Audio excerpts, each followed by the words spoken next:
Good morning, Print fam. Happy Tuesday. My name's Darren. Welcome back to the print shop.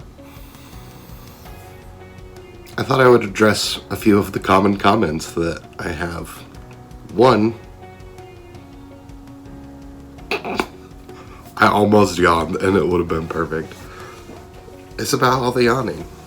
People are concerned for me, and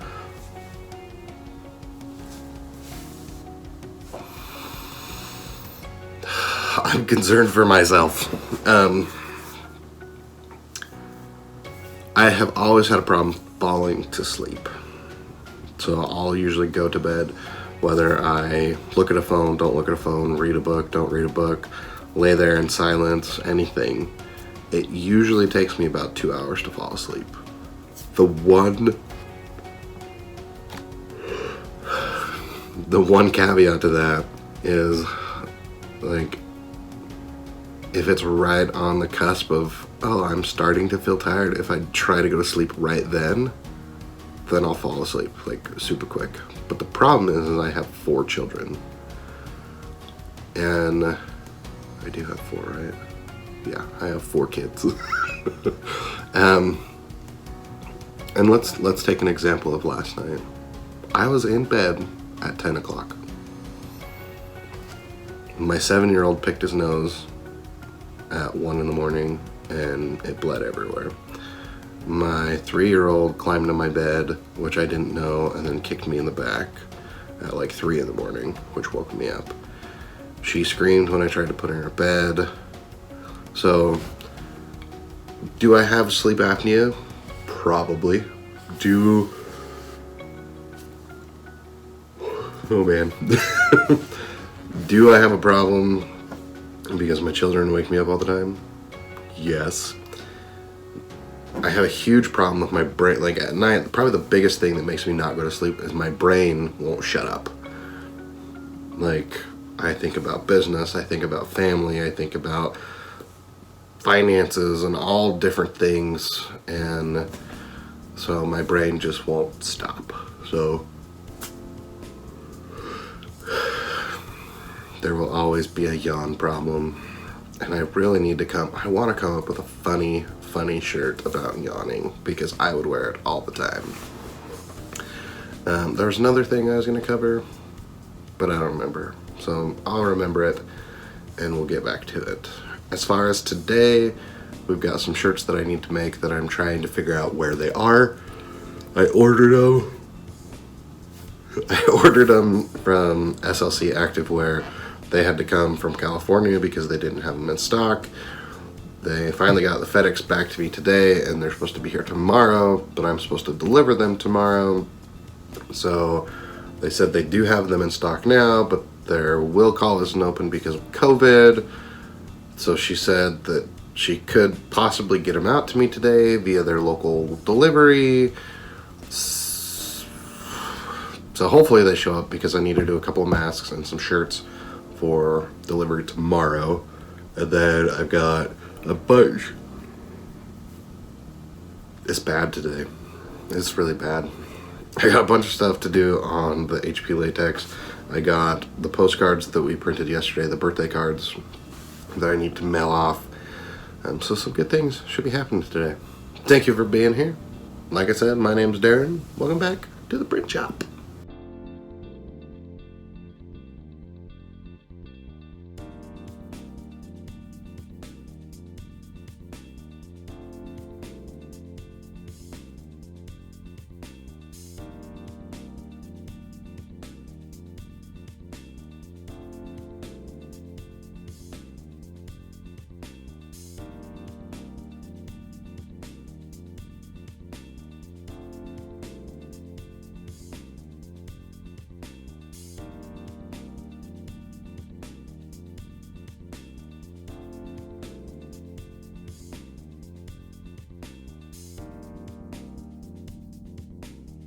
Sometimes I forget to push the record button.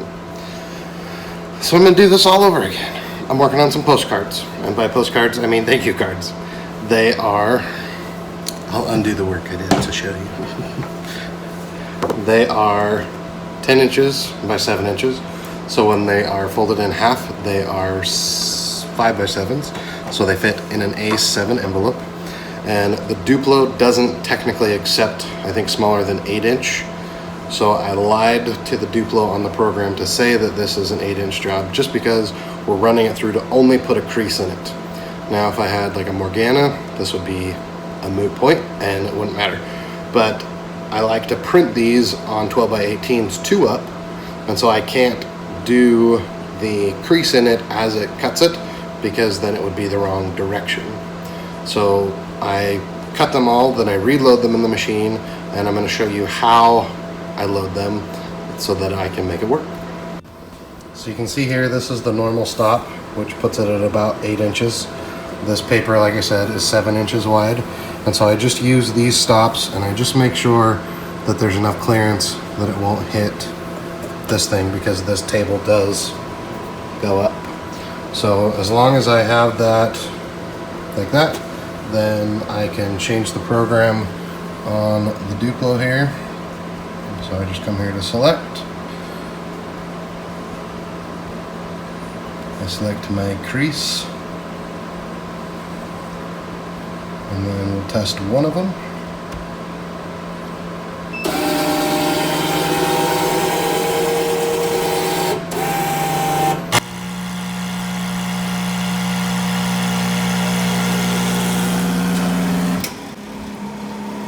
I have to turn the barcode off. It's gonna freak out. Yes, you're busy. I know you're busy. Okay, let me fix it. So registration, barcode, everything is off, so it should work this time.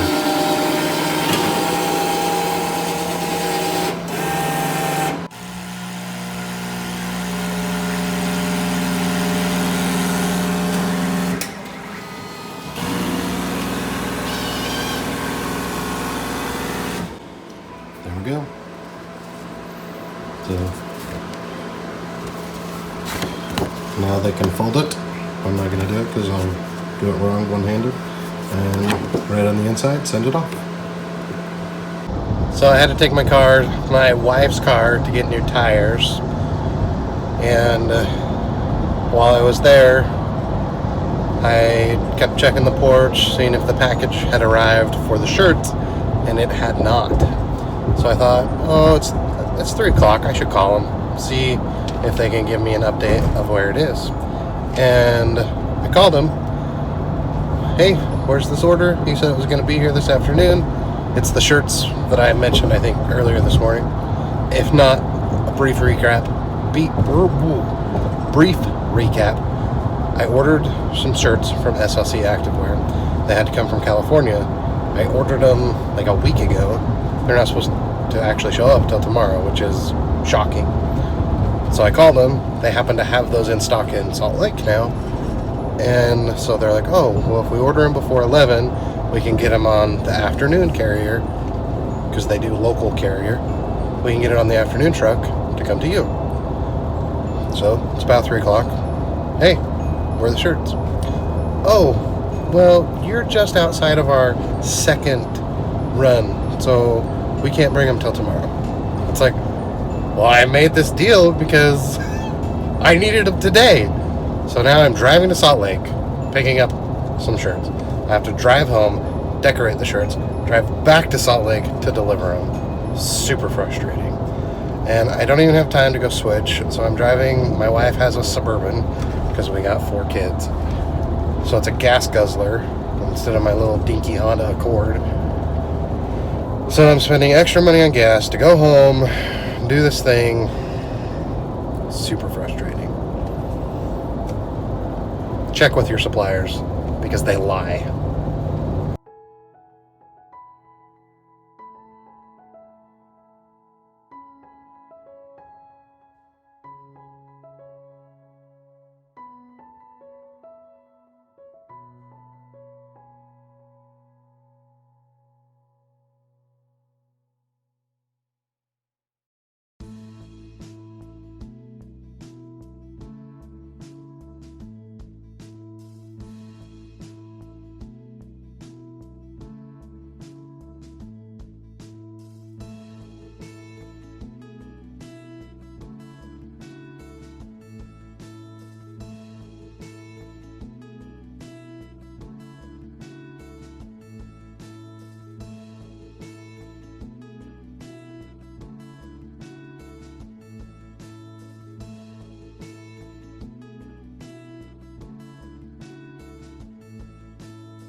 Back from Salt Lake.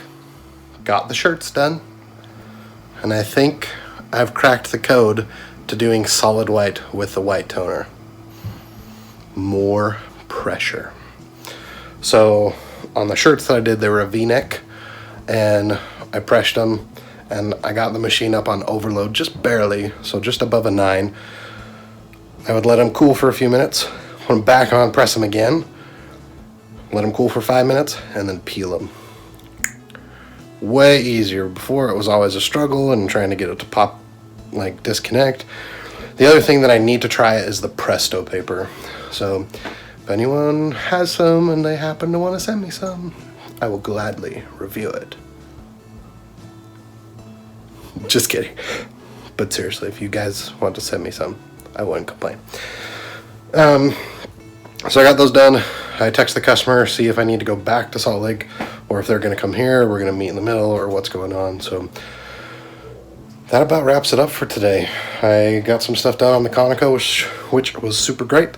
Some business cards for Bob. I know I printed something for me, but I can't even remember what it was at this point. So I'm going to call it a night, because really the only other thing I'm going to do is deliver these potentially. So thank you for watching. If you have any questions about what I do, why I do it, how I do it, etc., leave those questions down in the comments. Thank you, Cam, for editing the video. Really appreciate you. If you guys want to support the channel and the content that I make, you can do so with the links down in the description. Specifically, Patreon, Amazon affiliate, custom orders, and the other links down there. But I do just appreciate you watching. So does Cam. So does the rest of the Print Fam. Thank you for being here. Don't forget, I love your comments, so make sure you leave those. Any feedback is highly appreciated. I learned so much from you guys. Thank you again for watching, and we'll see you in tomorrow's vlog, Print Fam. Huge shout out to our patrons over at patreon.com/TTMS.